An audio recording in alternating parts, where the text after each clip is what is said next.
Boa tarde. Hoje a nossa aula será sobre diagnósticos diferenciais de supra de ST. Meu nome é Bárbara, sou R1 da Intensiva.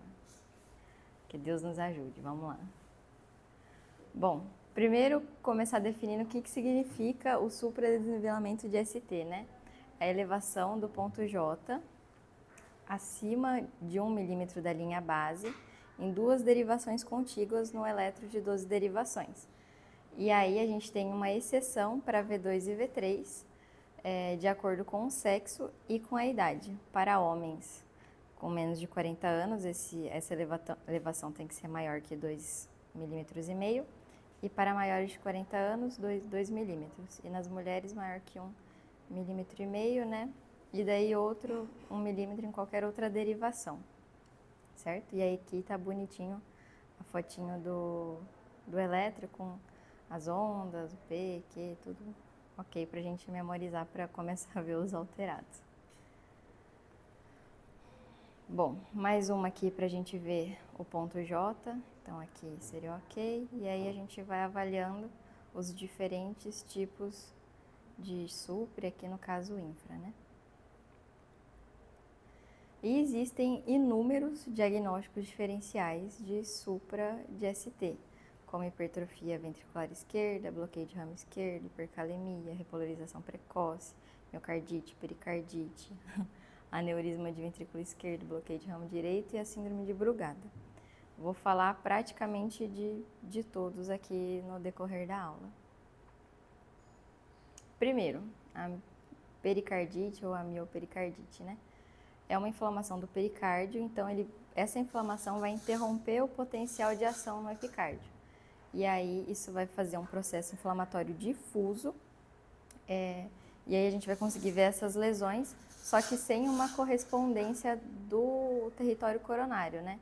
Então a gente vai ter essa elevação do segmento ST, e o que é muito característico da pericardite é a depressão do segmento PR. Geralmente, o supra vai ser menor do que 5 milímetros, com uma morfologia côncava e de ampla distribuição, então é generalizado, né? A gente pode ter o supra de ST em D1, D2, D3, AVL e AVF, e V2 e V3 essencialmente, exceto em AVR, e V1, que é o que a gente chama de depressão recíproca. E também a gente encontra na pericardite o sinal de SPOD, não sei falar esse trem, que é o TP inclinadinho para baixo. Geralmente está presente em 70% dos casos. Então vamos lá. A elevação aqui do ponto J com uma leve depressão de PR, certo? A gente vê isso e aqui mais para frente a gente consegue identificar, por exemplo, V1 a V3, aquela depressão, né, que a gente falou. Cadê? V1 e AVF, cadê? AVR. Aquela depressão, e o restante a gente vê bonitinho aqui, né? Depressão de PR e o sinal de SPOD, que é essa rampinha aqui mais inclinada, né? Nesse intervalo. Tudo bem? Aqui é uma imagem que vai mostrar pra gente a diferença de um supra de uma pericardite com um supra de infarto, né? Então é bem expressiva essa diferença. Bom, pericardite foi. A gente tem também a cardiomiopatia de Takotsubo, né, que seria uma condição transitória da redução da contratilidade nas porções médias e apicais do ventrículo esquerdo, com uma hipercinesia compensatória dos segmentos basais. Ela é basicamente a dor do coração partido, que o pessoal fala, né, que ela é desencadeada por eventos emocionais ou físicos e também não tem um território específico. Não existe certa etiologia para ela, mas acreditam que é uma cardiotoxicidade relacionada aí à liberação de catecolamina, né, e um vasoespasmo coronário. A gente também vai ter esses supras mais em derivações anteroseptais de V2 a V4. Então aqui a gente consegue ver também o supra. E o Takotsubo, ele é muito famoso por fazer CAT branco, né? Porque a gente olha e acaba, às vezes, trombolizando. Enfim. A gente tem a síndrome de Brugada, que coloquei como uma constelação de achado, né? E ele está muito relacionado também à morte súbita. Ela é uma entidade hereditária que vai acometer praticamente, né, pessoas aí com uma idade próxima de 40 anos. Ela é autossômica, dominante e tem uma penetrância variável.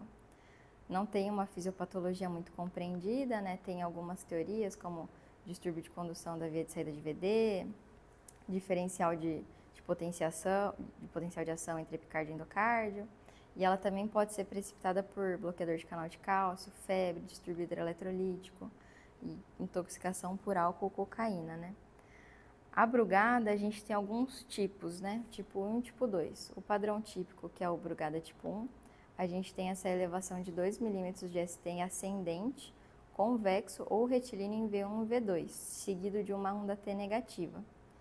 E o padrão tipo 2, a gente tem um R distinto, seguido de um ST côncavo com uma T positiva, que é o famoso dorsincella. Então, vamos lá. Esse aqui seria o tipo 1, a Brugada tipo 1, então a gente tem a elevação com a T negativa, certo? E aqui, cadê? Aqui seria a Brugada tipo 2, que é aquele dorsincella, que é até... Esse aqui é fácil de imaginar, parece uma celinha mesmo. E aqui é o tipo 1, certo? Beleza. Repolarização precoce. Ela vai ser responsável por aproximadamente 10% das apresentações de supra de ST, principalmente em departamento de emergência. E ela tem esse padrão de decolagem alta. A gente vai ver que ela é meio inclinadinha, assim, sabe? E o ponto J, ele, né, vai estar elevado com relação ao início do segmento ST. É uma entidade benigna, vai pegar mais jovens do sexo masculino de descendência afro-americana. E aí, os principais achados vai ser essa com cavidade para cima, né, da porção inicial do ST elevado. A gente tem ondas T assimétricas, concordantes com o QRS, e um QRS menor que 120. Vamos lá. Então, aqui, ó, da linha de base, a gente vê que o ponto J ele já está elevado e a gente tem essa decolagem aqui, né? E uma onda T assimétrica. A principal característica aqui também, né? O ponto J já mais elevado e a T assimétrica. Aqui também, ó, padrão mais elevado, T assimétrica, ponto J sempre já acima. Aqui, ó, essa rampinha, só consegui imaginar assim, certo? A gente tem também bloqueio de ramo esquerdo.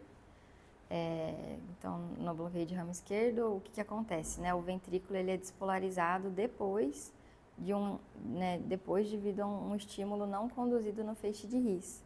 Então, ele basicamente está atrasado, né? E ele é reconhecido com uma duração prolongada do QRS, né? Maior que 120 milissegundos.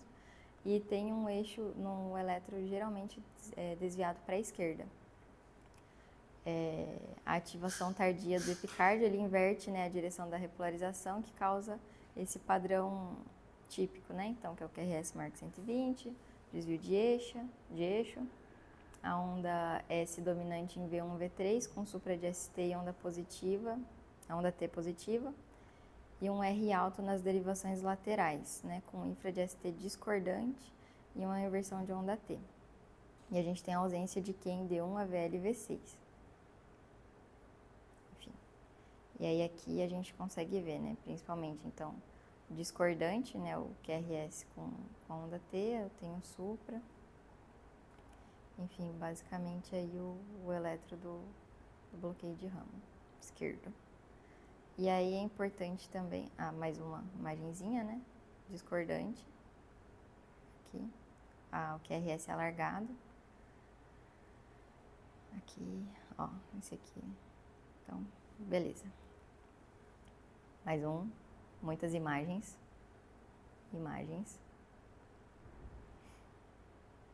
Aqui, comparando o bloqueio de ramo com do supra de infarto, certo? Bloqueio de ramo esquerdo, né?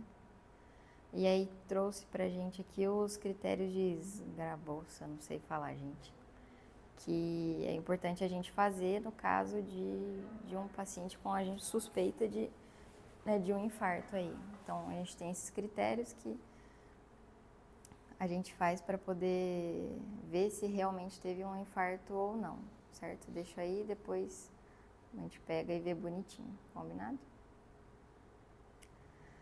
A gente tem também a hipertrofia de ventrículo esquerdo, que é uma das principais causas de elevação de segmento ST e é a mais comum nos departamentos de emergência.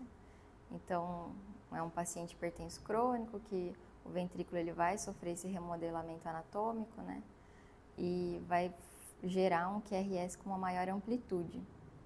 E aí a gente encontra o padrão de tensão ou o padrão de strain, né? Que é a mesma coisa. Que a gente vai ver esse supra de ST com QRS orientado negativamente e um infra de ST com inversão de onda T em derivação de QRS orientado positivamente. É meio confuso, mas basicamente. Já volto nesse slide.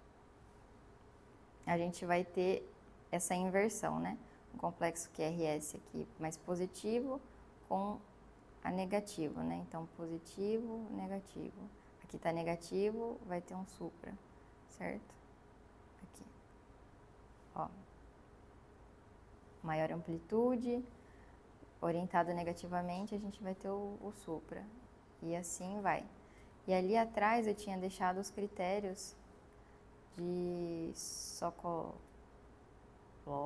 Lyon, que é o que a gente usa para poder medir e realmente dar o diagnóstico da hipertrofia ventricular esquerda. Então a gente soma, né, as ondas S de V1 mais a R de V5 ou V6, ou a onda R de V5 ou V6, e se ambos estiverem acima, né, de 35 ou 26 milímetros, a gente pode inferir por esses critérios a presença de hipertrofia ventricular à esquerda.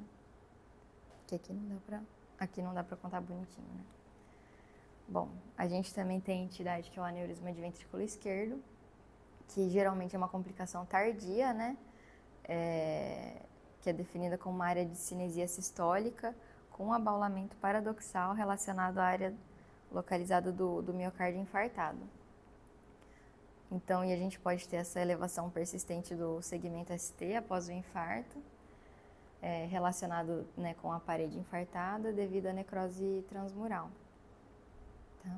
E aí a gente vai tendo a dilatação aneurismática desse ventrículo, que vai alterar a condução elétrica do miocárdio. Essa elevação, ela vai ter que ter uma alteração mínima de pelo menos 1 milímetro ou até 5 milímetros, tem que ficar nessa faixa, e a morfologia ela é bem variada, pode ser côncava, convexa ou obliquamente reto. E aí as alterações do segmento do ST vai depender da localização, né, do aneurisma. E quase sempre tem onda queimadura e é encontrado geralmente nas precordiais. Então aqui seria os achados, né, do aneurisma. E esse aqui é o comparativo também, né, com o padrão do supra com infarto, certo? As morfologias que eu falei, né, é bem diverso, é bem diferente, não tem muito um padrão. Aqui, mais um pouquinho.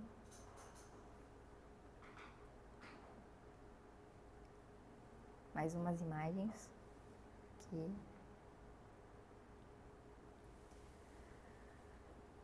Também trouxe a hipercalemia, né, que quando o potássio está alto, a gente tem essa condução intercelular, ela é retardada, né, e ela vai causar uma onda T mais ampla, né, que é o achado efeito de Torre Eiffel, né, e o intervalo QT ele pode estar encurtado nessas derivações precordiais. Além disso, a gente tem uma redução da amplitude da onda P e um alargamento do complexo QRS, né, conforme vai se agravando o estado de hipercalemia, né?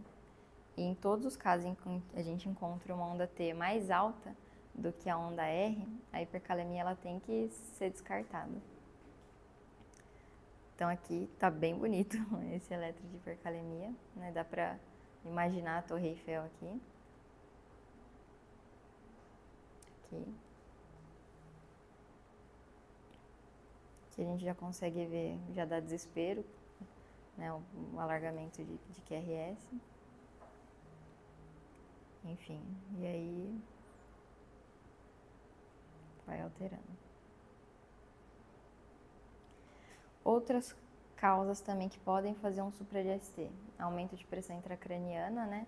Ela não vai ser uma lesão do miocárdio, mas o estímulo simpático pode fazer sim, simular um supra, então a gente consegue ver aqui, certo? Pra gente que tá na UTI é importante também ter ciência disso. E outras causas, né? TEP, hipercalemia, tumor de pericárdio, epicárdio, o eletro de atleta, pancreatite, colecistite. Existem inúmeras causas aí que causam um supra-DST. Esse último slide aqui, ele é um comparativo de várias causas, né? Então, pericardite, hipertrofia de ventrículo esquerdo, hipotermia, que eu não coloquei nos slides, mas também é uma causa. E aqui a gente consegue comparar todos os tipos, né? Então, por exemplo, aqui na pericardite, o infra de PR que a gente viu, cadê? Aqui é o infra de PR, com a onda de Spodek, enfim, e assim vai. Depois pegar essa aula para dar um zoom é bem legal de fazer esse comparativo dos eletros. Enfim, é isso, é uma aula muito extensa, eu acho que é muito conteúdo e eu deixo esse recado, que sem lutas não há derrotas, certo?